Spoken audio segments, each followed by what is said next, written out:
지난 첫 시간에 이어서 이번엔 두 번째 구약을 공부하는 시리즈의 두 번째 시간입니다.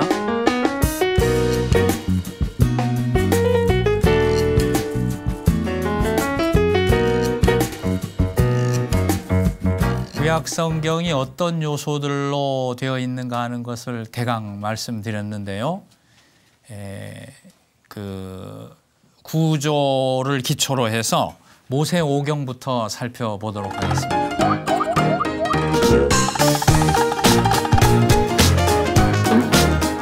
모세오경이 제일 중요합니다. 중요해서 예를 들면 시편 1편에 복 있는 사람은 뭐 죄인과 물이 되지 않고 오만한 자의 자리에 앉지 않고 그거 다 피하고 뭐 하는 사람이죠? 율법을 사랑하여 율법을 주야로 묵상하는 자라고 그랬지 않습니까? 그 율법이 모세오경입니다. 그러니까 이스라엘 신앙인들의 가슴 속에 모세오경은 성경이에요. 제일 중요한 거예요.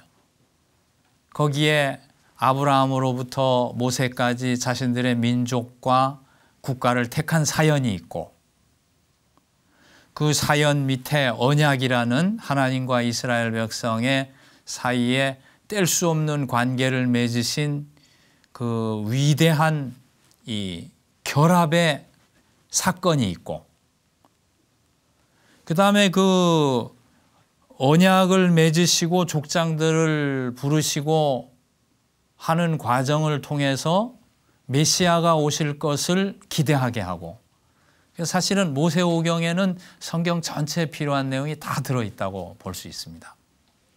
제일 중요한 것은 지금 말씀드린 대로 언약과 어떻게 살아갈 것인가 하는 율법을 주신 거, 언약과 율법. 그러니까 모세오경, 유대인들은 이제 율법이라고 부릅니다만은 율법은 아주 그들의 신앙에 중요했다는 것입니다. 그래서 창세기, 출애굽기, 레위기, 민수기, 신명기 5권인데 각 권의 이름을 한번 붙여볼게요. 그 한 권 한 권 핵심을 이해하는 데 도움이 되기 위해서 뭐 그냥 쭉 읽어가도 되지만 그러나 핵심을 이해하면은 이제 앞으로는 그 핵심을 가지고 성경을 읽게 되면 더 도움이 되는 것이죠. 물론 그것이 그 성경의 전부는 아니지만 그래서 한번 제가 그 모세오경 각 권에 이름을 붙여보도록 하겠습니다. 성경 이해하는 노력 중에 하나니까요. 자, 모세오경. 빨간 게 잘 안 보이면 흰 걸로 쓸까요? 네, 흰 것이 잘 보여요. 파란색도 있지만 모세오경 하면 이제 창세기, 출애굽기, 레위기, 민수기, 신명기. 학자들이 여러 모양으로 책의 성격을 규정하려고 합니다. 근데 가장 쉽게 이해할 수 있는 방법으로 책 이름을 붙여보았는데요. 창세기는 기원의 책 이렇게 부르면 좋을 것 같아요. 기원의 책. 모든 게 시작해요. 우리 기독교가 보는 역사는 시작이 있습니다. 그리고 끝이 있고 막 무책임하게 순환하는 게 아니고 의미를 따라 시작과 끝이 있어요. 예. 현대인들은 뭐 의미가 없다 그래가지고 뭐 생을 마음대로 그냥 팽개치고 포기하고 하는데 결코 그럴 수가 없는 거죠. 성경은 읽어보면 의미로 충만한 거. 왜 살아야 되는지, 무엇을 지향해야 되는지, 질병과 가난과 고난과 이런 거에 관계없이 의미 있는 것이 삶인 것입니다. 또한 의미를 추구할 때 하나님께서 우리를 모든 어려움 가운데서 건져주시는 것이고 또 그것과 관계없이 의미가 있는 것이 우리 생인데 이 창세기는 어떻게 보면 삶의 의미에 대해서 말해주는 거예요. 이 기원이라는 게 시작만 기원이 아니고 이제 말씀드리겠습니다. 존재의 기원이 나오는데 그 존재의 그 본질적인 의의가 뭔가 말함으로써 삶의 의미까지 말해주게 되죠. 그래서 기원의 책. 사실은 창세기라는 말이 그 히브리어 성경으로는 버레시트 해가지고 태초에입니다. 태초에. 성경 제일 먼저 나오는 단어가 태초에거든요. 태초에 하나님이 천지를 창조하셨다고 했으니까 태초라는 게 시작이잖아요. 그래서 기원의 책이죠. 기원. 우주는 어떻게 해서 있게 됐는가? 기원을 밝혀주는 거예요. 인간은 어떻게 해서 존재하게 됐는가? 기원을 밝혀주는 거예요.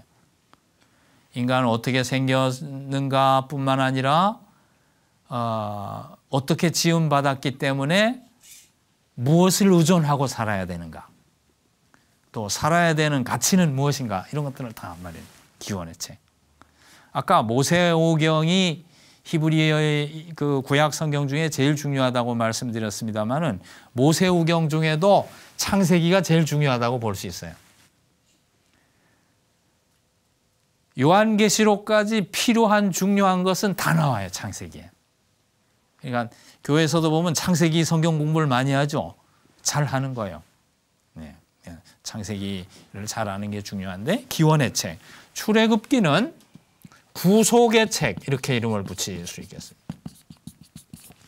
구속의 책.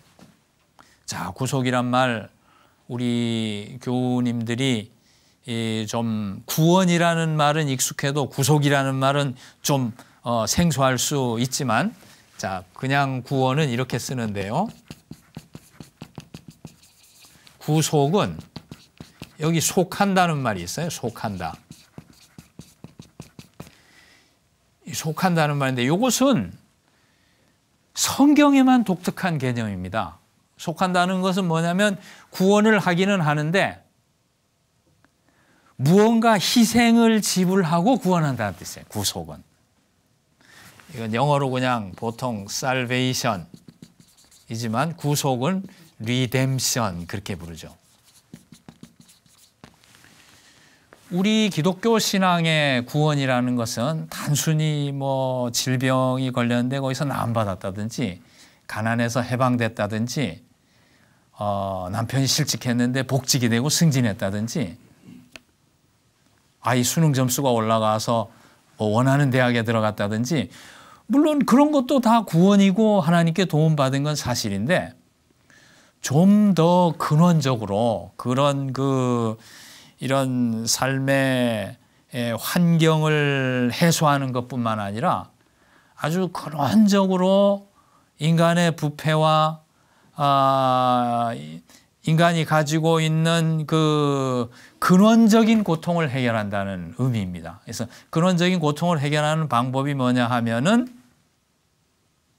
사람이 하나님의 뜻을 거스려서 궤도 이탈해가지고 반역하고 죄인이 되었기 때문에 죄에서 건져낸다는 것이 우리 기독교 신앙의 참된 구원의 의미예요. 죄에서 건져내는 방법은 단순히 뭐 이렇게 가난한 사람에게 돈을 주고 하는 정도로 그치는 게 아니고 하나님의 아들 독생자 예수 그리스도의 피를 값으로 지불해야 되는 거예요. 독생자의 피를 값으로 지불한다. 값으로 지불한다는 게 이 속한다는 것입니다. 야, 이건 굉장히 특이하죠. 이거는 다른 종교에는 없는 거예요. 아주 특이한 것입니다. 인간을 죄인이라고 보고 문제를 진단하고 자, 좋은 의사 선생님은 어떤 분인가요? 환자가 오면 어디가 아픈지 진단을 바로 해야 되는 거 아니에요. 그래야 치료법이 나오는 거 아니에요. 이 기독교 복음이라는 것은 인간의 부패성, 죄성에서 모든 이런 실존의 아픔과 고통과 소외와 불안, 두려움 이런 것이 온 것으로 보고 또 사실이고 그것을 근원적으로 해결하기 위해서는 단순히 뭐 쌀을 몇 가마 갖다 준다든지 좋은 의사 선생님을 소개한다든지 좋은 과외 선생님을 붙인다든지 하는 것으로 끝나는 게 아니고 그것이 이제 원죄라는 건데, 인간의 심성 속에 이렇게 내재한 그 근원적인 부패를 치료하기 위해서 십자가의 구속이 필요하다는 것이 복음이고 기독교잖아요. 그래서 이 속이라는 말이 그런 것입니다. 값비싼 희생 제무, 그 희생을 지불하고 구원한다.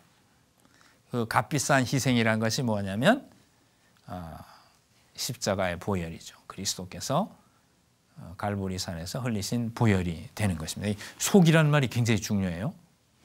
이 속자 가만히 보고 있으면 기독교 이렇게 읽힐 정도예요. 예, 이건 복음만의 아주 독특한 것인데, 그런데 이 구속에 관해서 말하는 책이기 때문에 출애굽기 또 얼마나 중요합니까? 물론 창세기에서 이미 말씀한 언약이라든가 율법 이런 게 전제가 돼서 구속이 있는 것이지만은, 이 구속이라는 것은 또한 기독교 신앙의 가장 기본이 되는 중요한 진리입니다. 몇 가지 핵심 진리는 알아야 믿음이 성장하는 것이죠. 그냥 예수 믿고 뭐 복 받겠지 뭐, 주일 성수 잘하고 11조 하면 복 주시겠지 뭐, 이렇게 너무 단순히 생각하는 것은 기독교 신앙이 되기엔 미성숙한 거예요. 그러니까 우리 기독교 신앙이라는 것은 십자가 복음을 이해하고 그 보혈의 공로로 내가 근원적인 치유와 해방을 받으며, 따라서 내 생은 십자가의 죽음과 부활로 완전히 달라질 수 있다. 그 기쁨 가운데 살고 그걸 나누며 살고 그 은혜를 받았으니까 용서하고 사랑하고 섬기고 이렇게 살게 되는 거예요. 삶까지 이렇게 나오게 되는 거예요. 구속이 굉장히 중요한데, 출애굽기는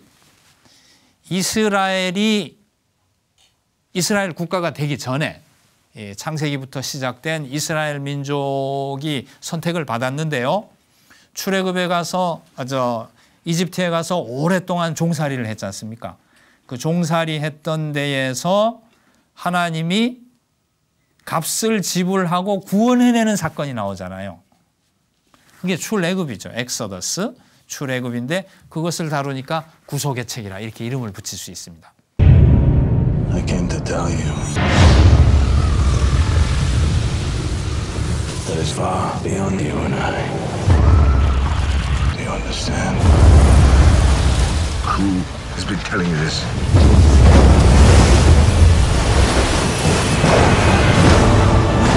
There is a sea ahead and an army behind! Ready? 물론 출애굽 사건만 나오는 게 아니고, 출애굽 다음에 큰 사건은 시내산에 가서 율법을 받죠. 언약을. 그러니까 여기는 여러 가지가 들어갑니다. 실제로 출애굽 사건, 출애굽 사건뿐만 아니고 시내산에서 율법을 받는 사건, 율법은 다른 말로 하면 언약을 맺는 사건, 이렇게 말할 수 있어요. 언약도 설명드릴 기회가 있기를 바라는데요. 그리고는 또 중요한 게 뭐가 나옵니까? 출애굽기 뒤에 가면 성막을 제작하고 거기서 제사 드리는 게 나오죠. 성막까지 나오죠. 출애굽기 이해하는 데는 요 세 개를 이해하면 출애굽기는 다 먹은 거예요. 그런데 이런 율법이나 성막이라는가 하는 것도 출애굽에서부터 시작하기 때문에 구속의 책이라 이렇게 이름 붙이는 것입니다. 출애굽할 때에 그냥 출애굽한 게 아니고 문설주에 양의 피를 발랐잖아요. 예, 그것이 나중에 예수님 오셔서 십자가에 흘릴 보혈을 상징하는 거예요. 벌써 1500년 전에, 예수님 오시기 1500년 전에 그 사건을 미리 이스라엘이 맛본 것입니다. 왜 그때 한 번 주시고 또 주셨을까? 그건 전 잘 모르겠어요. 그건 정말 신비한 일인데, 이스라엘 역사에서 한 번 하나님이 그 피를 흘리는 구원을 한 번 주시고 그것을 예수 그리스도에 와서 이제 완성시키신 것이죠. 네. 그래서 출애굽은 이 십자가 구속의 이제 모형이기 때문에, 예표란 말을 씁니다. 미리 그림자로 보여준 거기 때문에 구속의 책이라 이런 이름을 붙일 수 있습니다. 창세기는 아브라함을 불렀기 때문에 이스라엘 민족의 시작이라고 볼 수 있어요. 이것은 민족의 시작. 그런데 출애굽기는 출애굽을 시키면서 모세를 통해서 200만 이상의 이스라엘을 끌고 나오는데 그 사람들은 물론 그 세대는 죽고 후대가 가나안 땅에 들어가지만은 나라가 되죠. 그러니까 이스라엘 국가의 시작이에요. 네, 어쨌든 이 모세오경에는 이렇게 중요한 내용들이 많이 나오고 있고, 그 다음에 레위기는 뭐라고 이름 붙이면 좋을까요? 기원의 책. 어떻습니까? 이름 잘 붙인 것 같아요? 예, 뭐 반대해도 그냥 갈 겁니다. 별 방법은 없지만 기원, 구속. 이게 이름 붙여놓고 자꾸 읽어봅니다. 제대로 붙였나. 지금까지는 잘 붙인 것 같아요. 그래서 들고 왔으니까. 그 다음에 레위기는요. 레위기는 정말 읽기 어려운 책이죠. 레위기는 솔직히 말씀드려서 레위기는 당시 제사장들의 매뉴얼이에요. 제사장들이 제사 어떻게 지내는가 매뉴얼 찾아가지고 그대로 하라고 준 책이에요. 1차적으로. 그게 얼마나 재미없겠어요.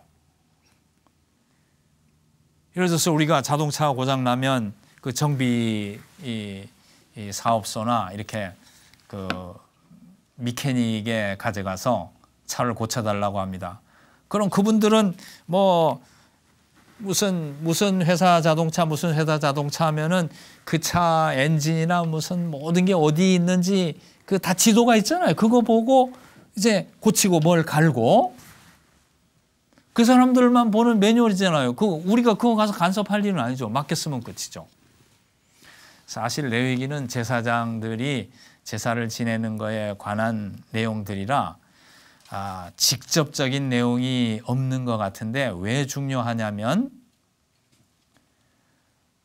우선 레위기에 나오는 제사들이 예수 그리스도의 이 십자가의 죽음을 또 예표란 말이 나오는데 예표란 말이 자꾸 나오네요. 어차피 예표 이제 그림자라는 말입니다.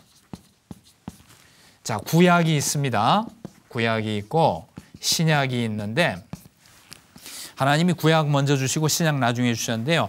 신약의 핵심은 예수님의 십자가 아닙니까? 십자가와 부활인데 이미 구약 때에 십자가 사건을 맛볼 수 있도록 여러 사건을 저지르셨어요. 저질렀다니까 이상하지만은 맛볼 수 있도록 많이 주셨다고요. 그것이 출애굽 사건, 제사, 대제사장, 모세, 다윗 이런 사건들입니다.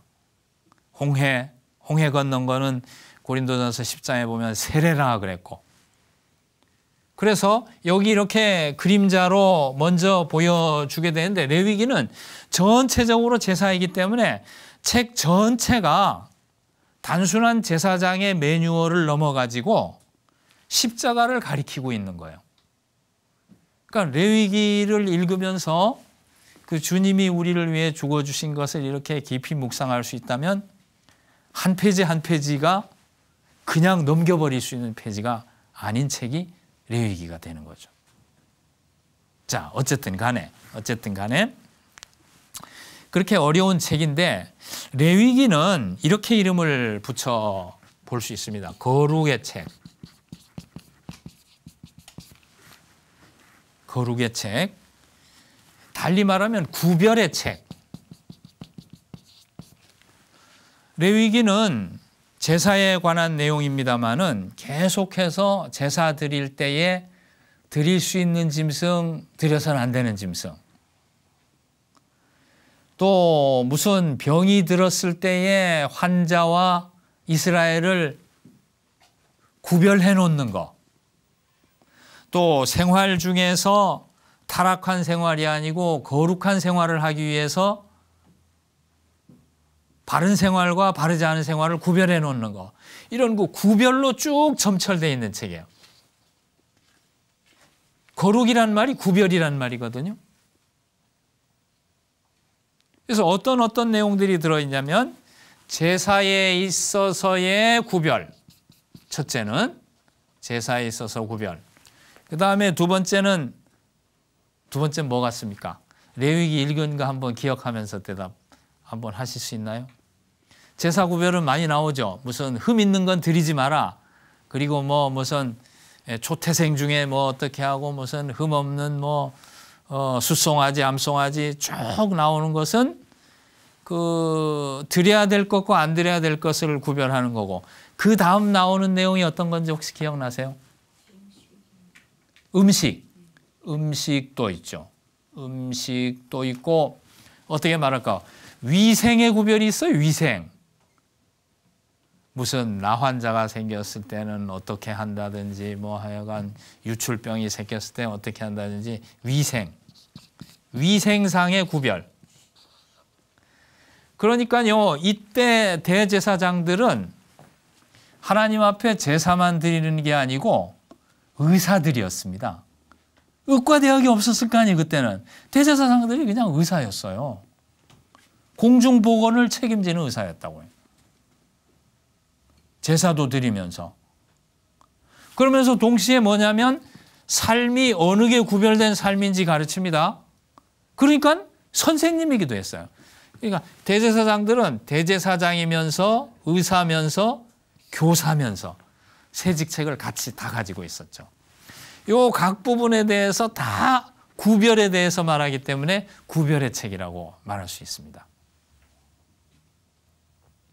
그래서 그런 각도에서 성경을 보면 좋고, 그러면 이제 위생 같은 건 지금 꼭 바로 적용되지 않는 것도 많아요. 이제 의학이 발달했으니까 그런 식으로 무슨 병이 있다고 집 밖에 나가 있으라고 한다는데, 그게 아니고 그냥 뭐 종합병원이나 이렇게 병원을 보내야 되는 거지, 구별하는 것이 아니고. 이제 그건 상황이 달라졌으니까 그걸 다 따라할 필요는 없는데, 그러나 삶에 주신 구별성 또는 이런 위생, 건강과 뭐 음식이라든가 이런 거에 주신 구별성, 제사에 있어서 구별성 같은 것은 다 종합해서 그 성결을 지향한다, 이렇게 말할 수 있겠죠. 성결.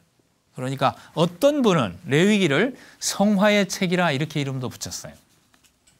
그러니까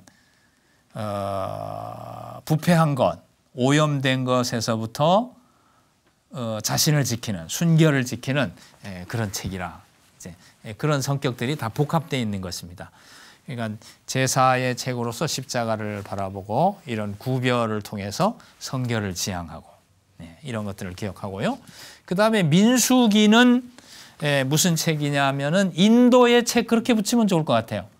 광야 38년 동안 방랑하는 생활을 그린 거니까 주로 가데스 바네아라는 지경을 중심으로 이건 인도의 책.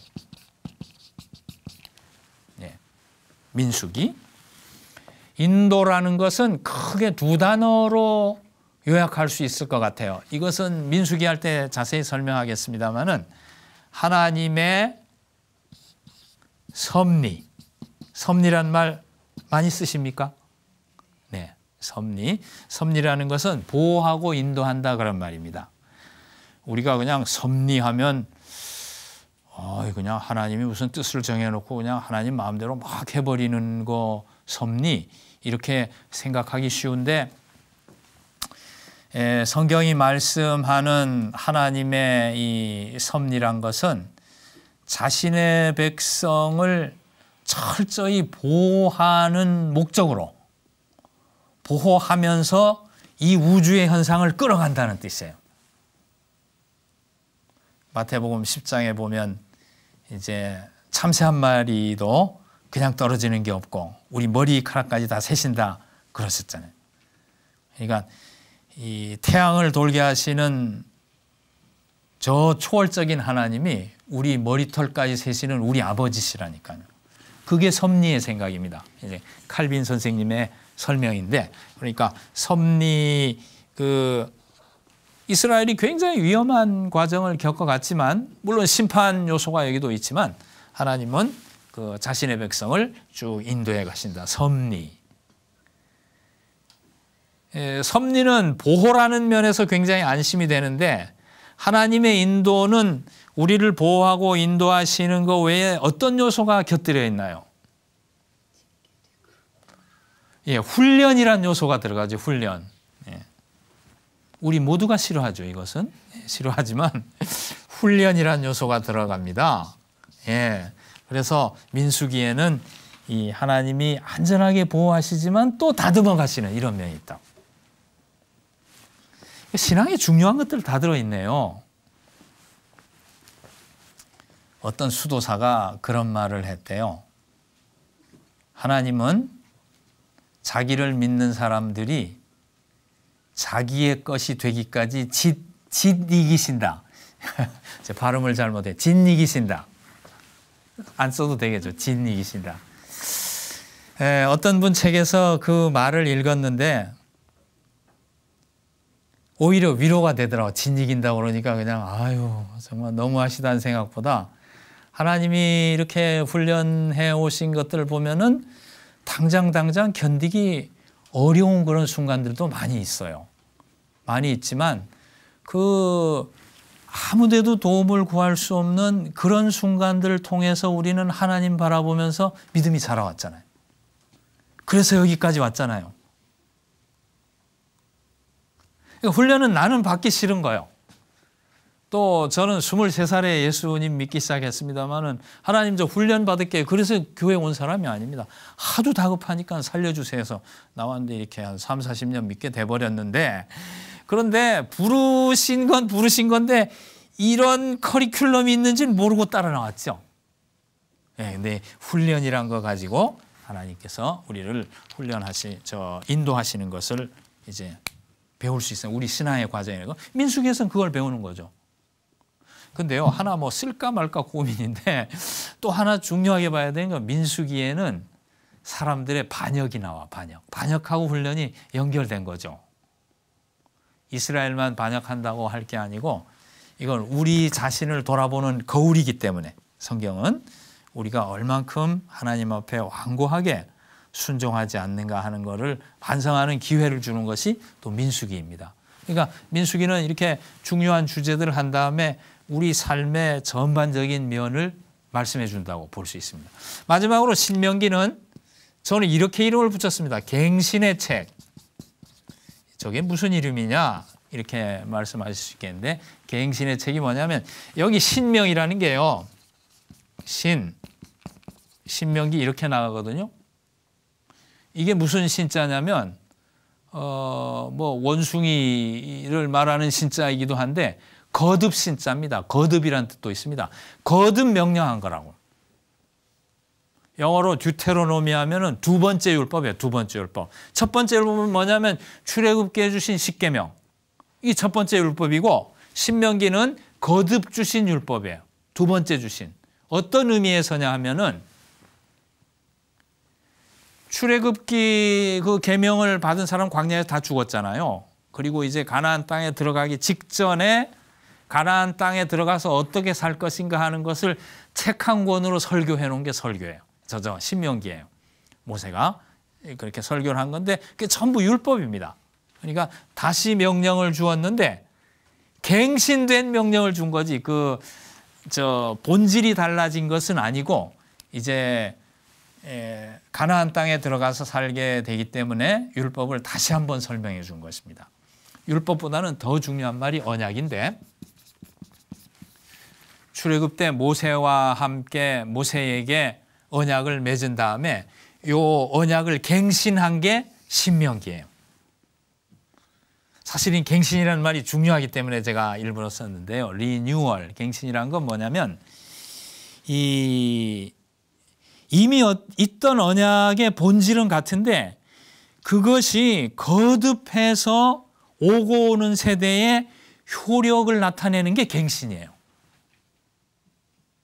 어떻게 보면 우리가 주일날 드리는 예배도 언약 갱신입니다. 매주 언약 갱신하는 거예요. 교의를 가르치시는 교수님들이나 하는 분들이 그 말씀을 쓰시는지는 모르겠는데 저는 구약을 공부하고 가르쳐 보면 이런 갱신이 오세오경 안에 있었던 것처럼 자, 갈보리 십자가에 죽으신 주님이 2000년 전에 나와는 멀리 떨어진 팔레스타인에 있던 그 사건이 나와는 상관없잖아요. 그냥 단순히 물리적으로 말하면. 그런데 그 사건이 우리에게 의미가 있고 내 구원에 효과가 있는 것은 언제나 그 십자가의 효력이 우리 안에 갱신되기 때문에 그 갱신을 고백하는 게 예배고, 그런 의미에서 출애굽기는 다시 한번 언약을 맺은 것인데 우리에게도 적용할 수 있는 중요한 의미를 갖기 때문에 이름을 이렇게 붙였습니다. 그리고 이것은 가나안 땅에 들어가서 어떻게 살면 될까 하는 걸 가르쳐 주기 때문에 가나안 땅 이스라엘 국가의 헌법이다, 이렇게 말할 수도 있습니다. 네, 시간이 많이 되었는데 이제 오늘은 여기서 마치고 다음 시간부터 창세기를 본격적으로 공부하도록 하겠습니다. 감사합니다.